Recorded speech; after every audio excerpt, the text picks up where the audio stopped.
નસવાડી એપીએમસીના તણખલા સબયાર્ડમાં ગ્રામ પંચાયતની મંજૂરી વગર બે દુકાનોના ગેરકાયદે બાંધકામનો વિવાદ વકર્યો। એપીએમસી સત્તાધીશોએ પંચાયતની નોટિસ સ્વીકારવાનો ઇનકાર કર્યો, જ્યારે દુકાનો પેટે વેપારીઓ પાસેથી 46 લાખ જેટલી મોટી રકમ ડિપોઝિટ તરીકે વસૂલી લેવામાં આવી હોવાનો આક્ષેપ છે।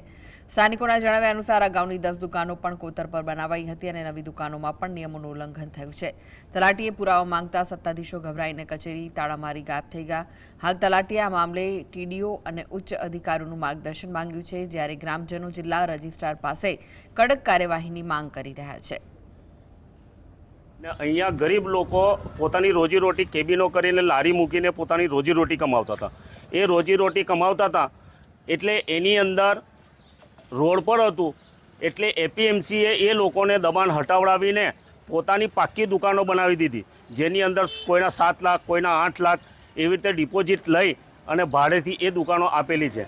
અને આગળ 15 ફૂટના શેડ મારેલા છે, એ બી રોડની અંદર આવે છે। જે જૂની દુકાનો બની એ જે તે સમયે તત્કાલીન તલાટી કર્મ મંત્રી દ્વારા એની પરવાનગી આપવામાં આવેલી છે અને એની નવી આકારણી કરવામાં આવેલ છે।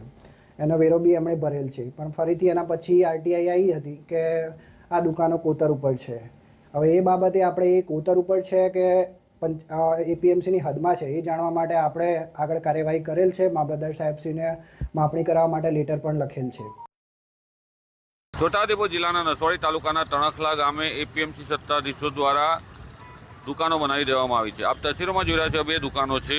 આ બે દુકાનો એપીએમસીના સત્તાવાળાએ કોતર ઉપર બનાવી દીધી તેવો વિવાદ થયો છે અને જેને લઈને આખો મામલો હાલ ખુલાસો થયો છે, જેમાં તણખલા ગ્રામ પંચાયત દ્વારા એપીએમસીના સત્તાધીશો પાસે આ દુકાનોનો ખુલાસો માંગ્યો, માલિકીનો પુરાવો માંગ્યો, પરંતુ તે નોટિસ પણ એપીએમસીના સત્તાવાળાએ લીધી નથી। સાથે સાથે મહત્વની બાબત એ છે કે આટલી મોટી દુકાનો બાંધકામ પરવાનગી વગર બનાવી દેવામાં આવી અને જેને લઈને તલાટીએ નોટિસો પાઠવી છે। જ્યારે હાલ તો જે કોતર છે, કોતર ઉપર દુકાનો બનાવાતા તેનો વિવાદ થયો છે અને આખી જે માપણી છે તે માપણી પણ મંગાવવામાં આવી છે।